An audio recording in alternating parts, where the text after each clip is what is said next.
Welcome to the New Rise Way, your guide to personal growth and leadership. Let's dive into today's story and discover how to unlock your true potential. The storm raged outside, its violent winds rattling the windows of the small, dimly lit cabin. Inside, a group of weary travelers huddled around a flickering fire, their faces drawn with exhaustion. In the corner, a man sat quietly, his eyes never leaving the fire. His name was Marcus, and he had been the leader of this expedition for years. But tonight, something was different. His team was losing faith in him. Days of relentless struggle in the wild had worn everyone down. The supplies were running low, morale was even lower, and the end of their journey seemed nowhere in sight. The travelers were starting to question whether they should turn back. They had followed Marcus this far, but now doubt gnawed at them. Was he still the leader they once trusted? It wasn't the first time Marcus had been in such a situation. He knew the weight of leadership well. The fire crackled as he stared into it, his mind racing. The leader who had always led by command, giving orders and making decisions from the front, now felt the crushing responsibility of his position. He could feel the eyes of his crew on him, waiting for him to make a decision. But what could he say when the storm of uncertainty roared louder than his own thoughts? Suddenly, the door to the cabin creaked open, and one of the travelers, Sarah, stepped inside, her eyes wide with fear. "Marcus," she said, her voice trembling, "the path at a broken bar, it's too dangerous. People are talking about turning back." Marcus stood up, his tall frame casting a long shadow in the firelight. He walked to the door, looking out into the wild, where the storm howled like a beast in the night. He could see the fear in the eyes of his team, feel it in the heavy air that filled the cabin. "I know," he said quietly, turning to face Sarah, "but we're too far now. We can't turn back." He could see Sarah's hesitation, the doubt written all over her face. "But Marcus, a broken bar, you've led us this far, but we're running out of hope. You've been strong, but a broken bar, what if we're wrong? What if it's too late?" The words struck Marcus harder than he cared to admit. He had always prided himself on being strong, on leading with certainty, but now, for the first time, he felt that certainty slipping through his fingers like sand.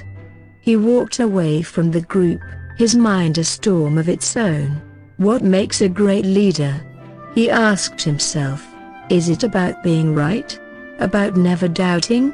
Or is it about knowing when to question yourself? When to listen?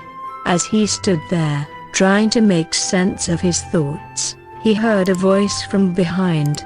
It was another traveler, Jason. He had been silent for most of the journey, never one to speak up. "Marcus," Jason said, his voice calm but steady. "I think we've all been waiting for you to show us the way. But we're not following you anymore because you're perfect. We're following you because you make us believe we can be." Marcus turned to face him, confusion clouding his gaze. "You've always known when to make the hard choices," Jason continued. "But now a broken bar, we need to see that you're human. We need you to show us that you trust us, too. We're with you, not because you know everything, but because we know we can face this together." It was as though a weight lifted from Marcus's shoulders. He realized then that true leadership wasn't about being perfect. It wasn't about never showing weakness. It was about trust, vulnerability, and leading others to believe in themselves as much as he believed in them.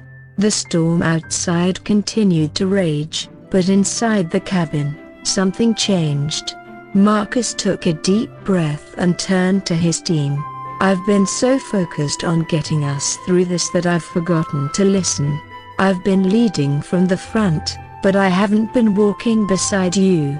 I'm not perfect, and I don't have all the answers, but I believe in every single one of you. If we face this together, we will make it through. I trust you." There was a long silence, and then, slowly, the tension in the room began to melt away. The fire seemed warmer, the storm outside less threatening. For the first time in days, Marcus saw the flicker of hope in his team's eyes. They weren't following him because he was flawless. They were following him because he was willing to admit his doubts, because he knew when to step back and allow them to lead too. As the storm continued to howl outside, Marcus stepped forward, a new sense of purpose in his heart. He had learned that being a great leader wasn't about having all the answers, so it was about knowing when to listen, when to trust, and when to share the load with those around you. Together, they would face the storm, and together, they would find their way. In that moment, Marcus understood the true meaning of leadership. It wasn't about being in charge. It wasn't about always knowing the right thing to do. It was about inspiring others, showing them that they were capable, and leading them with trust and humility.